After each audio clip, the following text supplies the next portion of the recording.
Letter A po, no? Ang sagot niyo. Okay. All of you get the correct answer. It's the mineral matter.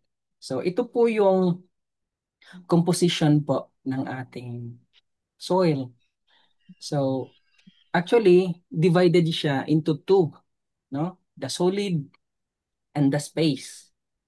So, 50-50 po yan. 50% sa solid, 50% for the pore space. So, yun. Ang 50% for the solid ay composed po siya ng 45% for the mineral matter. So, when we talk about mineral matter, di ba meron pong tayong tanong before na ang texture po na sand, silt, and clay, bakit hindi daw po kasama yung organic? Kasi if we are talking about soil texture, mineral matter lang po ang kinukonsider niya, no? So yun, 45% for mineral, 5 for organic. And then another 50 naman po dito sa space. Andun po makikita natin yung 25% for the air and 25% for the water. So, ito pong air and water guys ay medyo variable po sila. Madaling magbabago. Katulad ng feelings niya.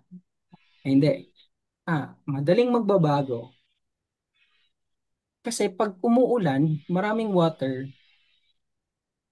mag-increase po yung water content. Pataas po siya. And then, mag-decrease po ang air.